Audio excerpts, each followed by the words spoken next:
स्वयं व्यासेन ग्रथितां पुराणमुनिना मध्ये महाभारतम् अद्वैतामृतवर्षिणीं भगवतीम् अष्टादशाध्यायिनीम् अम्ब त्वाम् अनुसन्दधामि भगवद्गीते भवद्वेषिणीम् भगवद्गीते भवद्वेषिणीम् अम्बा माता Bhagavad Gita, Tvam Anusandadami. I offer my salutations. I contemplate on you who can remove all the dveshas within us. And Bhavad Dveshini, to you we offer our salutations. And in 18 chapters, you have poured the nectar of Advaita in the wonderful presentation that you have, and that has been so wonderfully, beautifully created by Vyas Maharshi, and he is the most knowledgeable and the ancient rishis among us. And it has been so neat in the end of Mahabharata, and starts with a dramatic stage, these things. So what we did was to compile 18 verses to bring about the whole dimension of Gnana Yoga in these 18 verses. So the first two verses which we have been talking about talks about introduction to Gnana Yoga, and we talked about eligibility of the student and the teacher, then dimensions of reality, then qualities of a Gnani and tools for growth. And what are the higher dimensions of Gnana Yoga? What happens at the time of death? And ultimate goal has been presented in these 18 verses. It has been put in the form of a schematic. Shravana, Manana, Nididhyasana, Gnana is the methodology of Gnana Yoga. And that leads us to realization called self-realization, the Gnana. And that will take us to Jivan Mukti, stabilizing this. Then we have the advanced Gnana Yoga, ultimately we reach the moksha. So that is the way Vyas Maharshi has been able to present the whole dimension into this. So we saw how the first chapter presents a dramatic conflict which Arjuna encounters. And a conflict, very, very, very subtle conflict between two good things, duty sense and ethics and morality. Which is better of the two? The Kshatriya has to wage the war. It's his duty. But what about the ethics, morality, sacrifice, and respect, everything? Says, how can I kill my own teacher, Dronacharya? How can I inflict pain on Bhishma Pitamaha, who always I used to worship? No, I can't do that, I can't do that.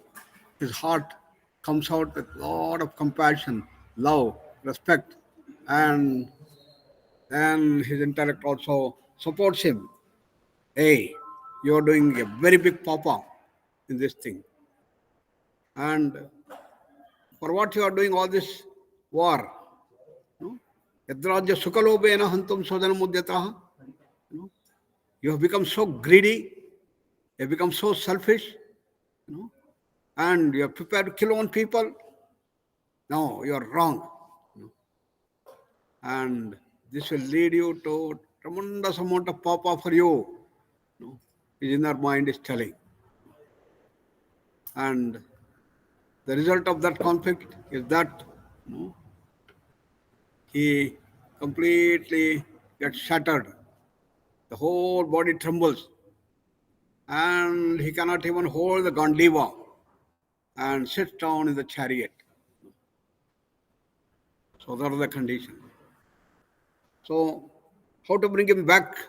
How Krishna Bhagavan brought him back to war is the great knowledge base and the wisdom that has been brought forth in the entire Bhagavad Gita. The first thing he says, oh dear, don't think that you are doing any papa. Okay. Even assuming that you are doing the papa. And you are doing the biggest of the papa. Apiched, papebhyaha, sarvebhyaha, papakrutamaha. You have been conducting and then you have become the biggest sin of the whole universe. All this can be completely removed by taking to the path of knowledge, getting into the raft of knowledge, getting into the boat of knowledge, and you can cross the ocean of this papa. Gurujinim santarshyasi, he says. Then, how to know this knowledge? You should become a good student. What are the three characteristics of the student? He said, Pranipata, Pariprashna, and Seva. Pranipata, complete surrender. That is opening your minds. And surrender doesn't mean whatever comes to you, whatever is told by the teacher, immediately accept.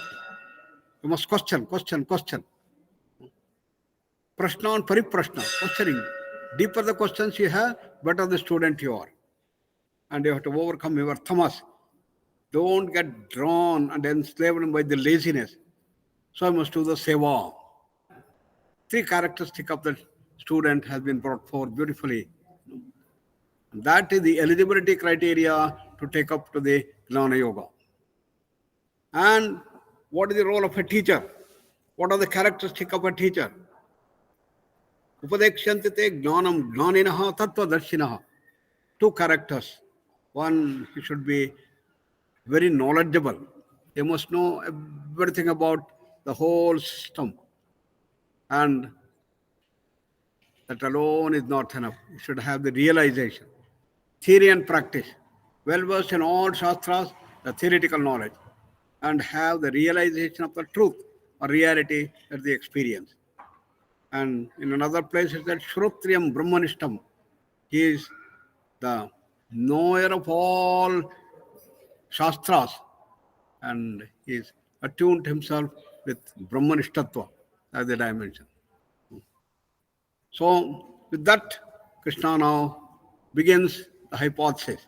Hypothesis in Dana Yoga has been put forth here. It says, न जायते म्रियते वा कदाचित् नायं भूत्वा भविता वा न भूयः अजो नित्यः शाश्वतोऽयं पुराणः न हन्यते हन्यमाने शरीरे. Bring the dimension. न जायते न म्रियते कदाचित्. Arjuna, don't think you are just this body. You are that immortal soul. And that ultimate reality which you are has no birth or has no death. No. So it is beyond birth and death. Na ayam bhutva bhavita vana bhuyaha. Neither it was there earlier, neither it was not there earlier, neither it is not now, neither it is going to be in future. All the time it exists. It is the only thing that exists. Therefore, it is that immortal soul that you are. You are that ultimate reality you are, beyond space-time causation. And you are unborn, ajaha. Because it is existing every time. It is beyond time, nityaha, eternal, shashvataha, permanent, puranaha, the most ancient. And nahanyate hanimone sharire. This sharira, the body that you are having, this physical annamaya kosha you have, this comes and goes. Therefore, please understand that you are not just this body. You are the ultimate reality, immortal soul. And therefore, Krishna is bringing out the hypothesis, which is necessary in any investigation. In modern science, we have the formulation of a hypothesis, then designing the experiment, conducting the experiment, repeating the experiment, multi-centric trials and all that thing, and ultimately get at the reality. Similarly, Krishna is telling, see the body that you are having, which is in a continual flux of changes, goes on changing and changing and changing. In a day, billion cells get created, a billion cells get destroyed. That's what we all have as the body. Hanimane Sharira. The Sharira is getting killed. The body goes on changing and changing. It's governed by the trifold law of Srishti, Sthiti and Laya. Therefore, it's in a continual flux of changes that goes on the body.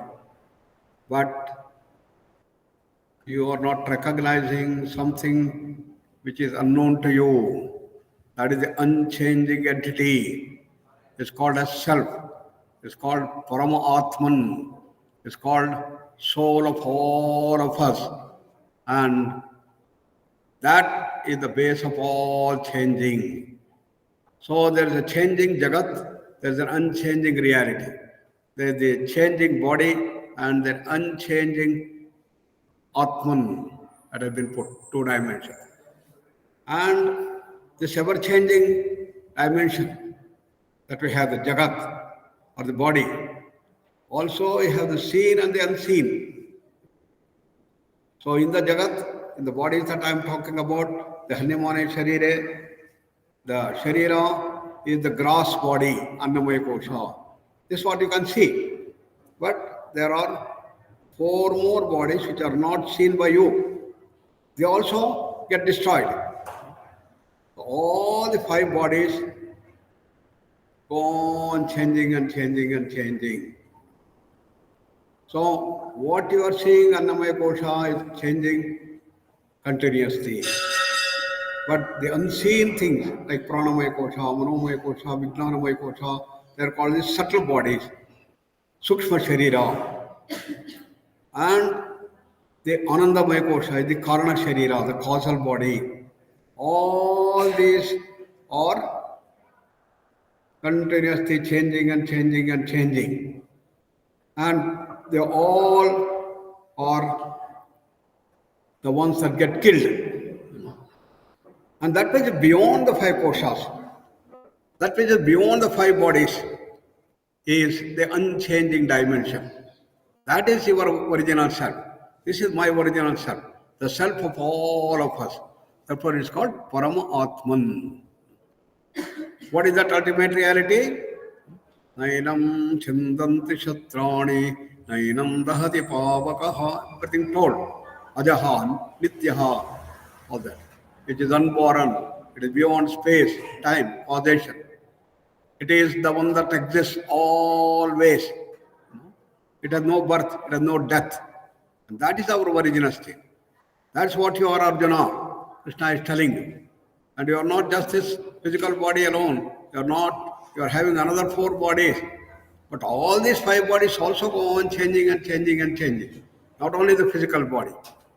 And not only this physical body gets completely burnt or it can die. This physical body gets killed. Similarly, the other bodies also can be killed. That also completely get destroyed. They also are governed by the trifold law of Srishti, Sthiti and Laya. So in Laya, all these things also will get killed in a sense. But that which doesn't get killed is our ultimate reality. That's called Brahman. That's called Atman, Parama Atman. And that is pure consciousness. That is called reality. It is a state which is beyond space, time, causation. It is a state which is beyond mana, buddhi, chitta, ahankara. It is a state in which you are all pervasive, ever existing. And that is the soul of all of us. That's why it is called as the Parama Atman. And that is the wonderful knowledge that he gives there.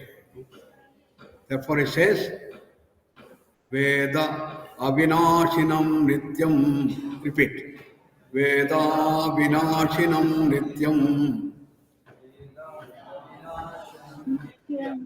Vyayenam Vyayenam Ajam Ajam Avyayam Vyayam Vyayenam Ajam Avyayam Vyayam Katham Sapurusha Partha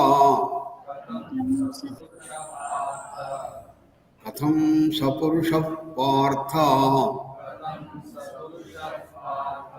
Kam Ghatayati Hantikam Kam Ghatayati Hantikam. Kamsate Hantikam. So, Krishna is telling Arjuna, therefore understand this knowledge, the total knowledge. Understanding is very necessary. And what is the understanding? Veda, understand. You are that Avinashi Tattva. You understand that you are indestructible. You must all know that we are that indestructible ultimate reality. Nityam. Nityam is eternal. It is beyond time. Ya enam ajam.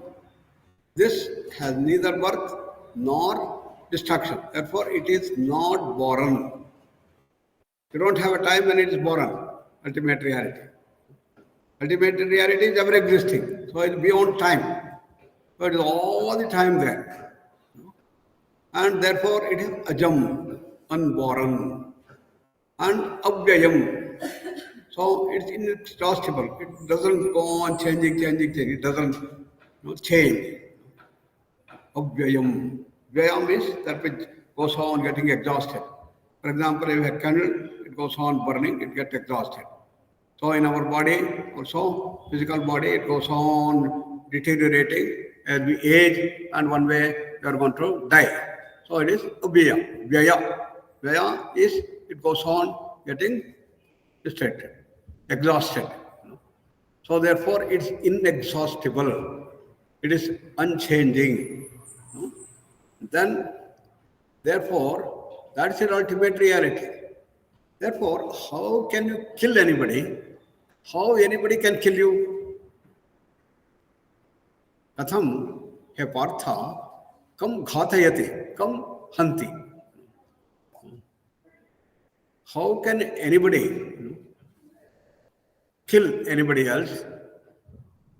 How can anybody kill you also? Impossible. Because what is being killed is only the physical body. Even other koshas also can get killed in that sense. But this ultimate reality which you are cannot be killed. In modern science, we have understood that everything in the physical world is energy. Energy cannot be destroyed. Energy is conserved. You can change from one to another form, from potential to kinetic form. That's why the proverb goes, when a candle is burnt, nothing is lost. It is said. Therefore, when you have destroyed something, it will all go into some other form of energy. When the atoms get converted to energy, it converted into energy. Energy gets converted into matter, it comes back as in the potential form or in the kinetic form. Therefore, according to modern science, the energy is conserved. It is beyond space, time, causation. It doesn't change.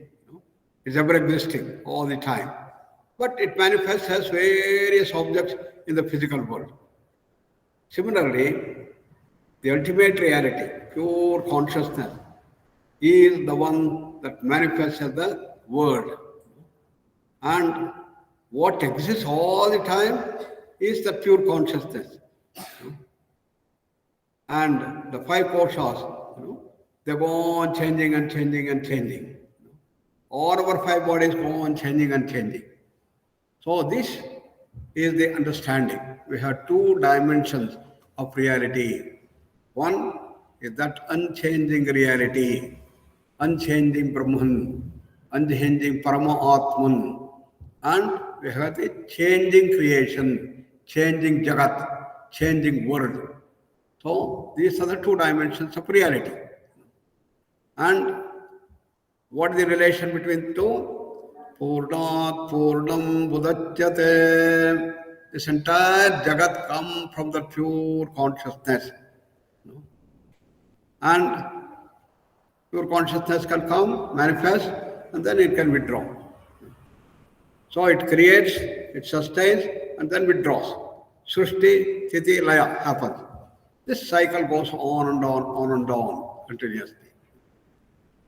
So, just like our body, we all have the five bodies, and when we are born, we have certain age, maybe 100 years, maybe 80 years, maybe 60 years, according to the karma, and we continue these things and go on doing that. One day, we leave this body. When you leave this body, what happens? You are in the Pranamaya Kosha, Manomaya Kosha, Vijnanamaya Kosha, Anandamaya Kosha. They are the subtle bodies. So from the gross body, you move to the subtle body. And in the subtle body, all your characters are embedded. They are in the form of imprints. For example, you take a mango tree and a mango seed. And in the mango seed, all the aspects of the mango tree have been put forth.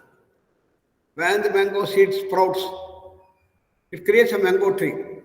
It cannot create a guava tree. It cannot create any other tree, only that tree. Why? All the personality of the mango tree has been put in that mango seed. Even if you take rice, paddy, small paddy seed, it has got all the features of the paddy. When you make it born, the whole thing sprouts. Everything is in the seed form. And that seed sprouts.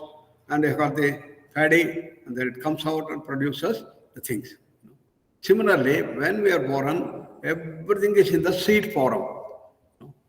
And in the form of imprints. Where are they? They are all in our other 5 koshas. Particularly, Manomaya Kosha, Vijnanamaya Kosha, Anandamaya Kosha. They are all embedded. So it is all in the form of the 3 gunas. Tamas, Rajas and Sattva. Because our personality is measured by the 3 gunas that we have. Tamas, Rajas and Sattva. So they are all imprinted in our koshas. And they go on changing. The gunas go on changing. Depending on what you are going to do, there's going to be a change. You all have the freedom to change. You can reduce your tamas or increase your tamas. You can reduce your rajas or you can increase your rajas. You can decrease your sattva or you can increase your sattva. It's all in our hands. How much you are going to change depends on you. How much you want, how much of willpower you have, how much of power you have to change that. So once you change tamas, rajas, sattva in the physical body, in the mind changes, in the prana it changes, in all koshas it goes on changing. A change in one brings a change in the other. Similarly, work on the mind level and bring the change, it's going to bring the changes in the physical body. So therefore, the imprints which are there, they are not permanent. They come and go, they come and go, they come and go. They go on changing and changing and changing. And we have the freedom to change that. We can develop our sattva, we can develop our rajas, we can develop our tamas also. It's all dependent on you. That is the special feature of the human beings. We all have the freedom to change. We can use that freedom to change to go in this direction or you can go in this direction. You can become a better human being, a great human being, superhuman being, divine human being. Or you can become worse human being, the worst human being, you can become a rakshasa, a terrorist, and do all these things. The choice is ours. Whatever we want, we can do. Just like I said, tamas, rajas, and sattva can be increased or decreased. It's in our hands. Therefore, when we use our freedom to change, then the whole system goes on changing and changing and changing. Therefore, all the 5 koshas are in a phase of continual change. That's what we saw here. All the 5 koshas. Annamaya, Pranamaya, Manomaya, Vijnana, Anandamaya Kosha. Everything goes on changing, changing, changing, changing. Change in the feature of this entire world. Change in the feature of this entire Jagat. Therefore, in Sanskrit, the word Jagat comes from the word Jagatyan Jagat. That which goes on changing and changing is called Jagat. Therefore, Krishna is telling to Arjuna, when you kill the physical body, it doesn't mean that you are completely destroying. You cannot destroy. You cannot kill the stump because it's unchanging dimension. What is going to happen when you do these things? When you kill this physical body, what happens to the person? The person will go to Pranamaya, Manomaya, Vijnananandamaya Kosha. All his or her personality trained will be embedded there. And you'll be there, and then after some time you're going to come back, take a new birth. And therefore, you don't have to worry about it. You cannot kill anything. Therefore, this knowledge base is going to bring tremendous change in our whole upkeep.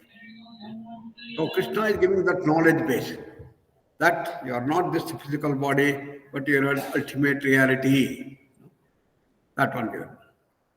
So understanding this thing, if you get a little faith, it gets wonders. So I remember it was in 1996, we had a person who was very old.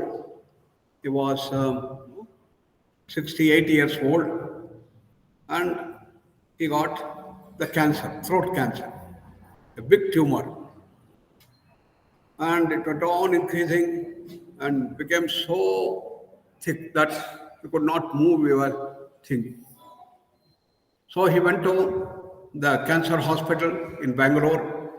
The cancer hospital is known as Kidwai Memorial Institute of Oncology. And the director was one by name Dr. Krishna Bhargava. We worked with him from 1986-87. We worked with him for various cancer patients. Then he looked at him, too much, we can't do anything, terminal. The spread also. No? So, what we can do is only give you some painkillers. And surgery at this age is not going to help also. What we have in allopathy is radiation, chemotherapy, and surgery, in which you kill the cancer cells or cut open those tumor and others. So we can't do anything. So why don't you go and talk to Dr. Nagaratna? Dr. Nagaratna is an expert in the field of yoga. That's how he ended up here in this thing. When he came here, thing was so, and we told you stay here and God may help you to see that you get normalization. 68 years old man.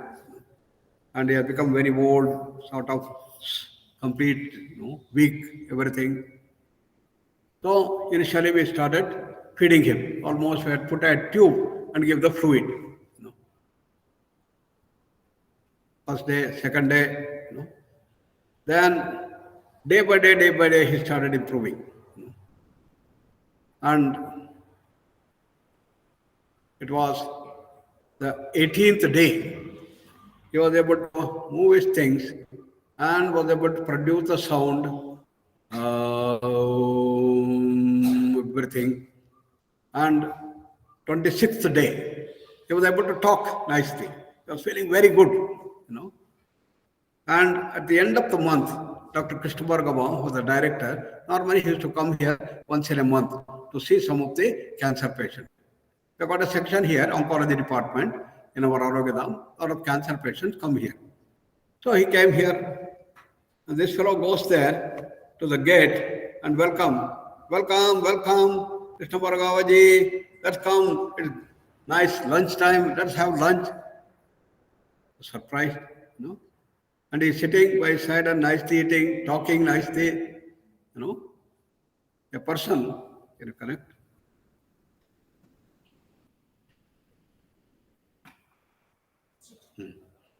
A person who could not move his this thing, and we are feeding him now.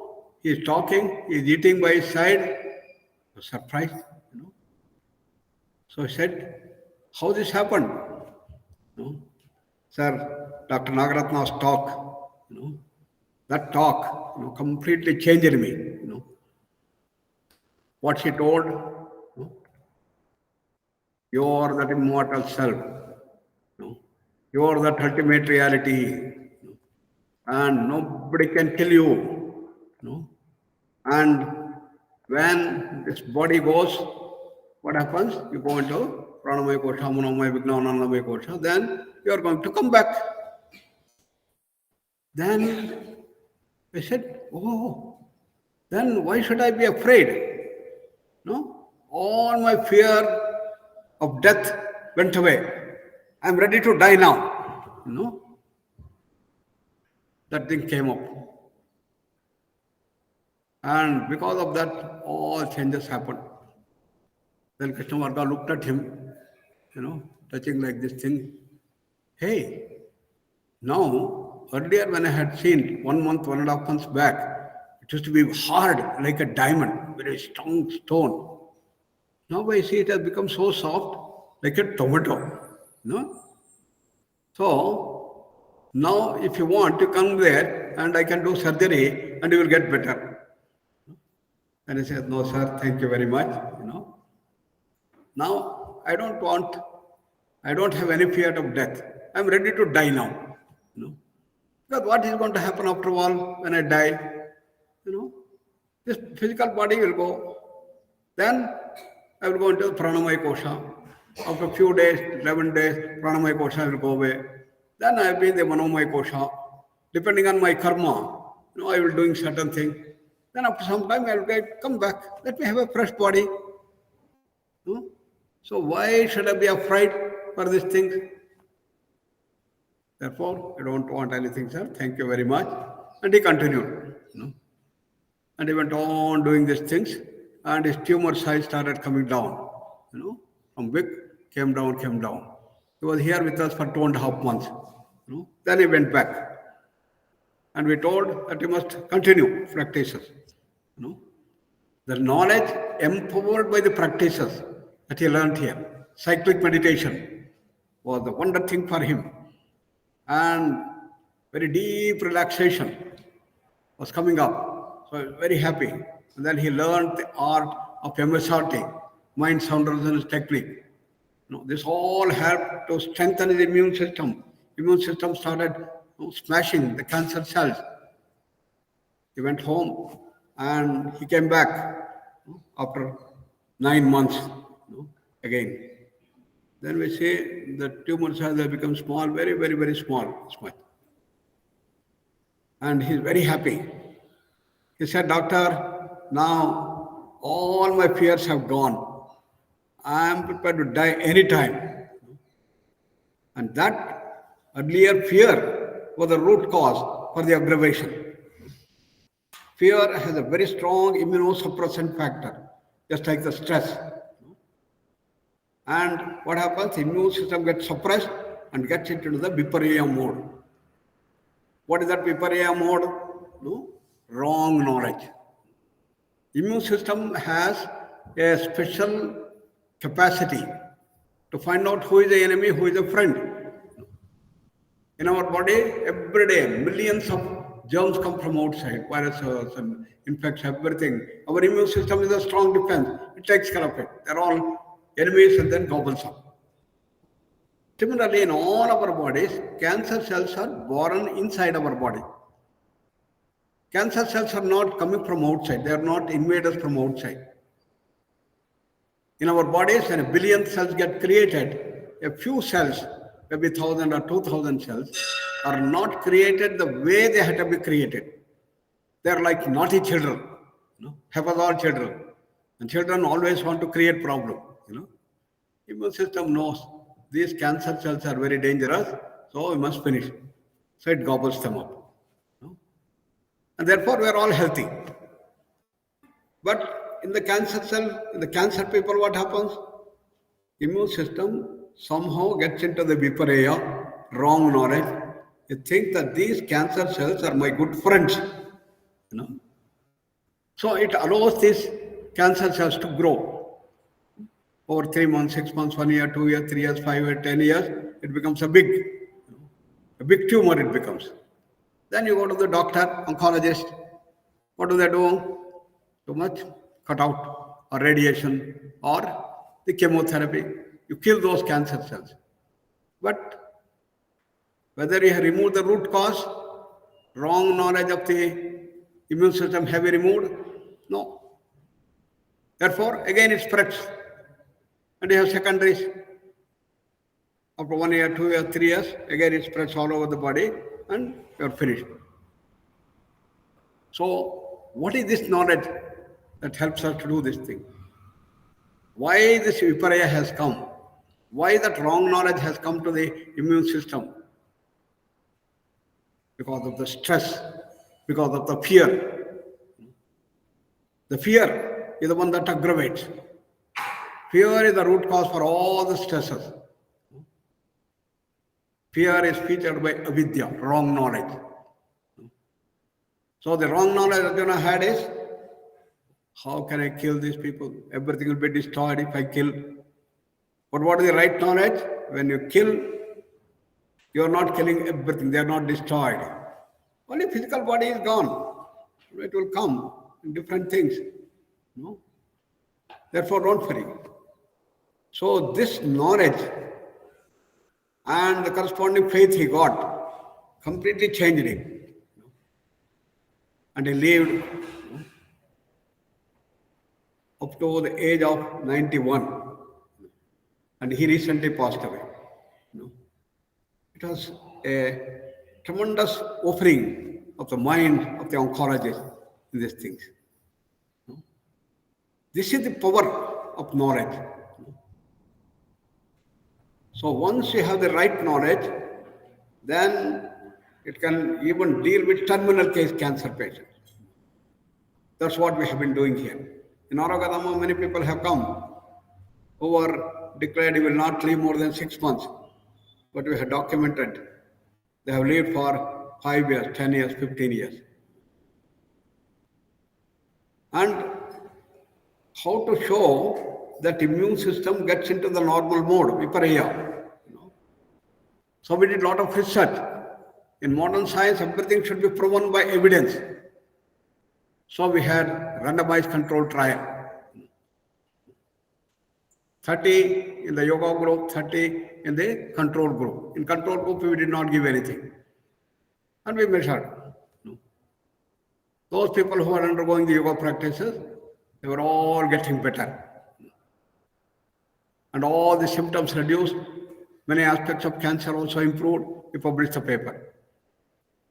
Then, MD Anderson Cancer Center. This is the biggest cancer center in the world. That's in Texas, in the city called Houston. I was going there and I was presenting work. They all got fascinated. Hey, then we have to bring this. You know how big it is? There are 1,400 oncologists working there. 70,000 people working there as their staff. Huge buildings, 26 floors, and it spreads almost for 2 kilometers. Once you go there, you don't know where you are going. People from all over the world, they come for cancer treatment. In India, we have the Tata Memorial in Bombay. But MD Anderson is 3 to 5 times bigger than this thing. So Dr. Cohen said, yes, let us start here. What you have said is very reasonable and is wonderful, and it's the real dimension of yoga. So let us start. So we applied for a grant of the National Institute of Health, NIH, and that the one brings the grant. So since it's a pilot study in the beginning, we had only 30 people.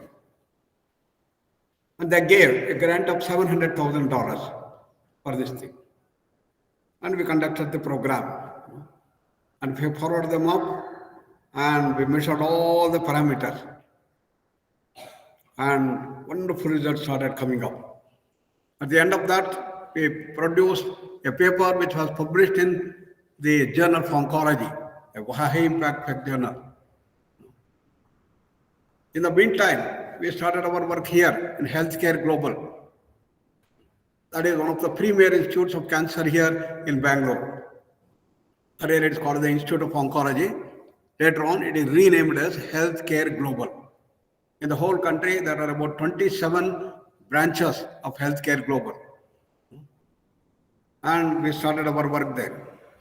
We said, first, let us show how the symptoms are going to reduce, how the cancer patient can have a better quality of life. With the yoga, during the radiation therapy, during the chemotherapy, during the surgery, we have different groups and we measured all the parameters and showed how the symptoms are reduced in the yoga group. What are the key essence of yoga? Calming down the mind, silencing the mind, cyclic meditation, MSRT, and PET. These are the ones that we give to reduce the stress levels, to remove the fear in the people. And we started producing papers. Number of papers started coming up. Then we said, we have to see whether the immune system is getting changed.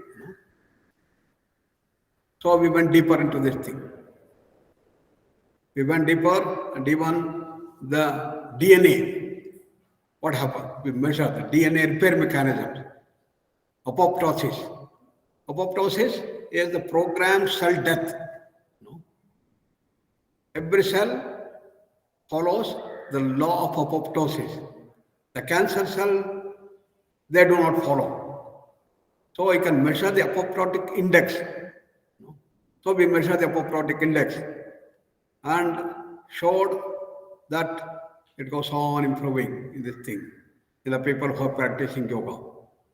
Then the DNA repair mechanism, DNA are getting repaired much faster in the yoga group, and RNA repair takes place in other group. We started publishing papers.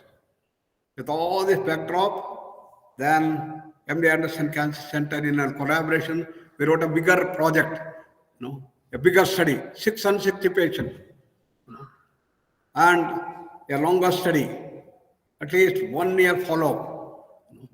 We started. Now, 1.5 years back, we completed the study. The government of the United States, through the NIH, they gave $5 million project grant to do this thing. Now the work is complete. We are now analyzing the data and show how the entire system can improve. Therefore, it's not only a few cases, 5, 6, 10 cases that we have shown that they can improve. We have done rigorous research to bring the evidence base in the cancer patients. Different types of cancer. What we are doing there essentially is breast cancer. Now what is happening because of the result, now all other departments are coming forward. Now we have got 4 different projects that have come up in MD Anderson Cancer Center.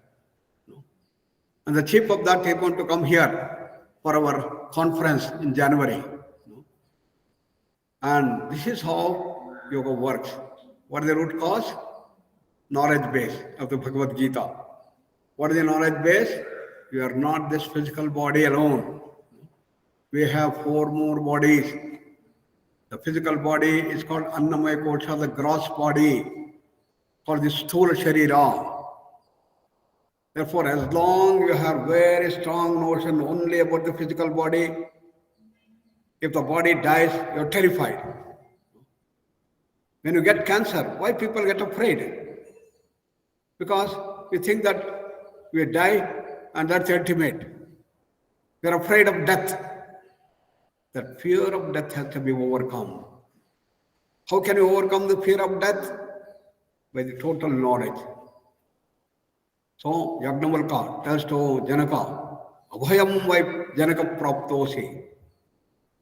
What is the proof that you have the gnana, realization? Your fear of death should go away. The fear of death once goes away, then you are completely changed. You can deal with terminal case cancers, terminal case things on various fronts. They all get 12. So that is the wonderful thing that the Bhagavad Gita gives us. Therefore, in this wonderful shloka, Krishna Bhagavan is telling. Therefore, once again, let us repeat. Veda vinashinam nityam नित्यं yena madamam vyayam ध्ययेनं sapurusha partha Purushapatha ghatayati hantikam. O Partha, Arjuna, understand Veda.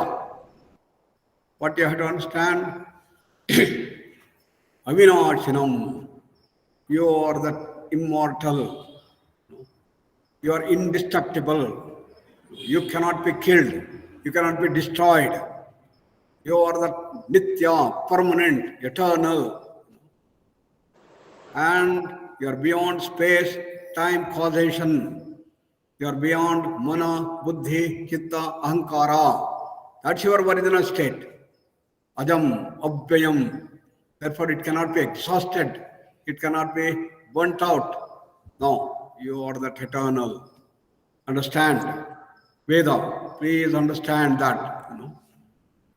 Once you understand, no, hey Partha, how can you kill anybody? How can anybody kill you?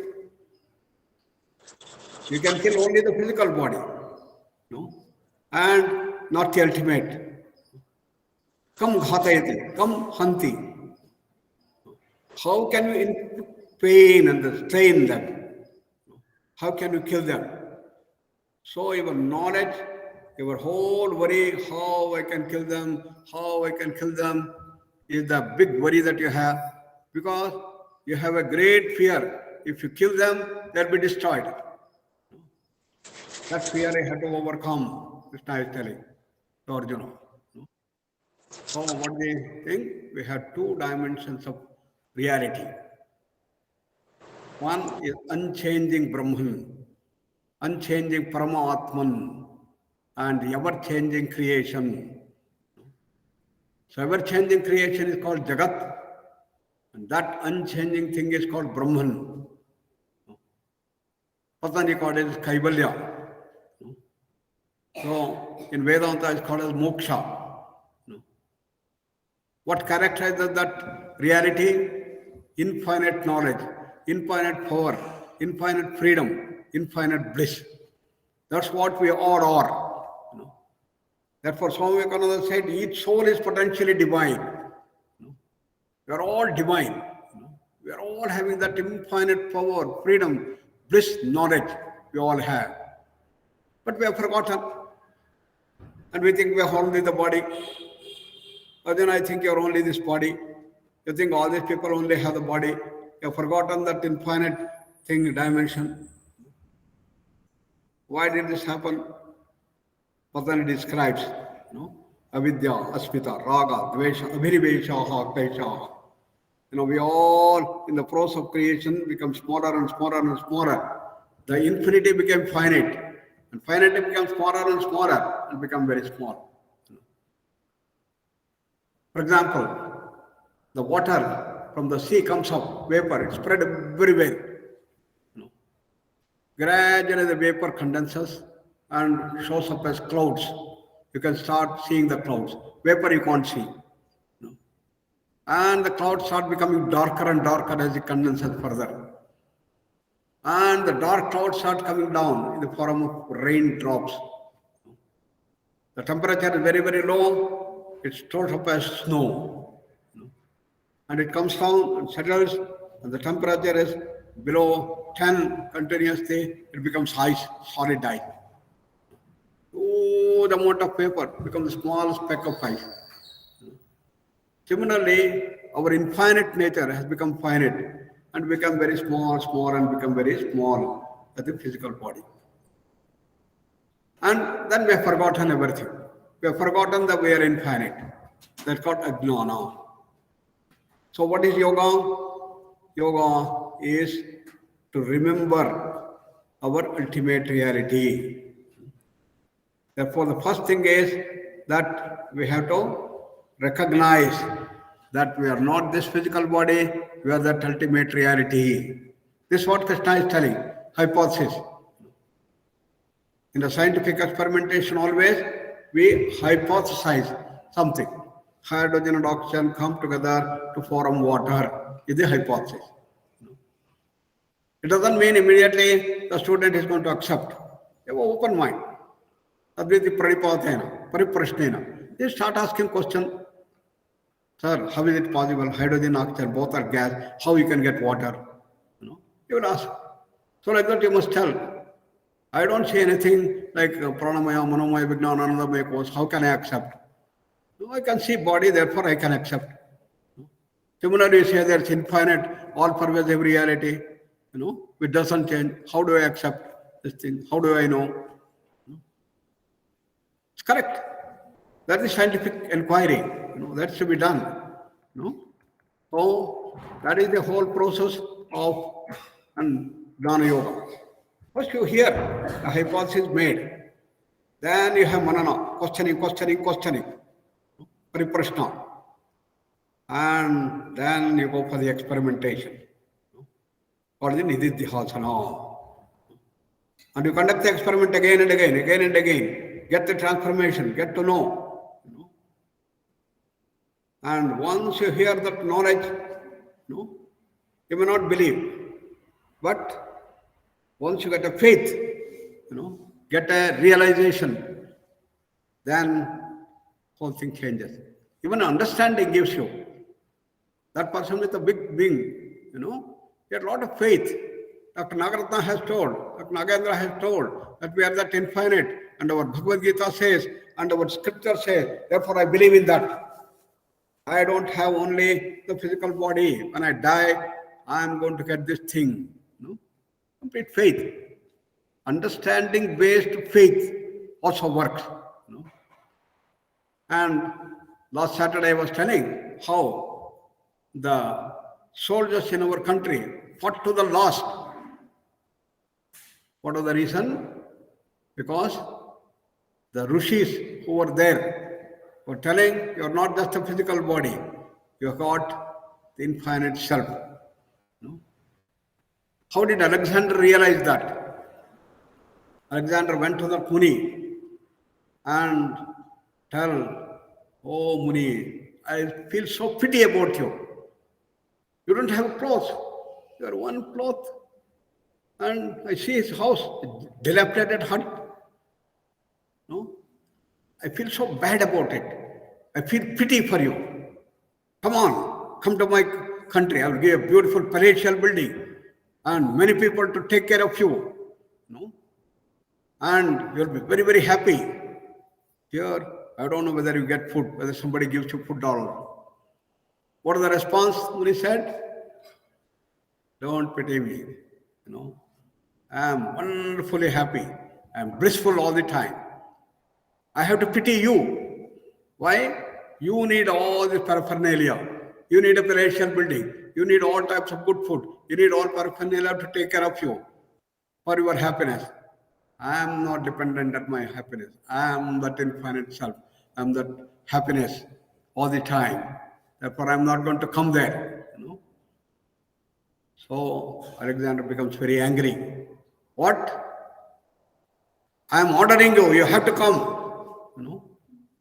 Then the minister by the side said, hey, Muni, don't reject him.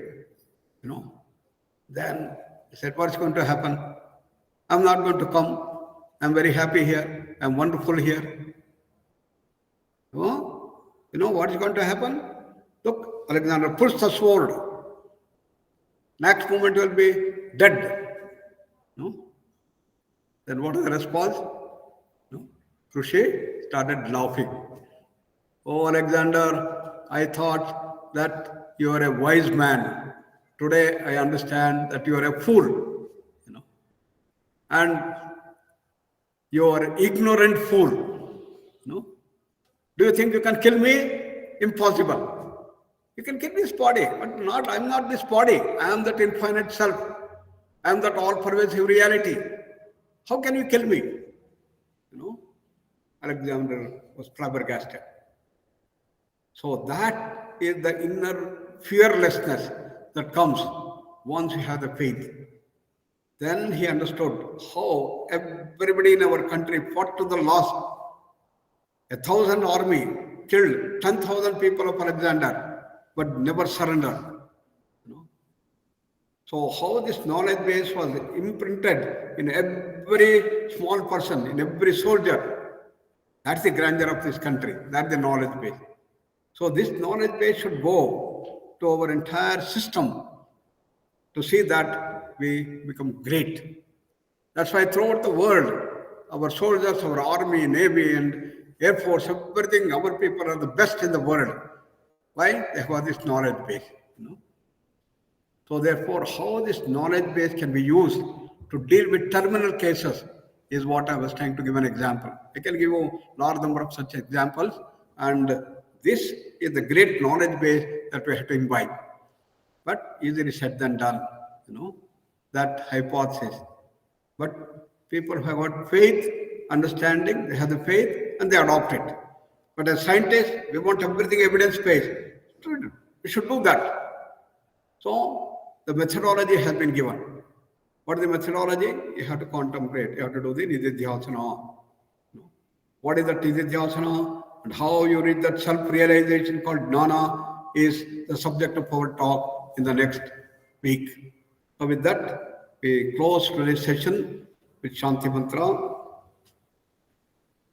Sarve bhavantu sukhinah, sarve santu niramaya, sarve bhadrani pashyantu, kaschid dukkha bhag bhavet.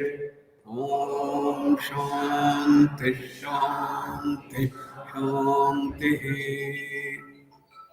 Thank you all. You may have many queries and questions. So please post these things and send it to me, because today the time is just complete. And next time we'll take this as in the beginning, take questions and then go further into the whole thing. And with that, once again, I bring greetings to all of you on this very auspicious day, and thank you all for your attending. Next Saturday, 8:45 to 9:45, we are going to continue this journey of how understanding-based faith can work wonders. We are going to continue this thing. I invite all questions and answers, and the link will be shared to all of you wherever you are. 8:45 to 9:45.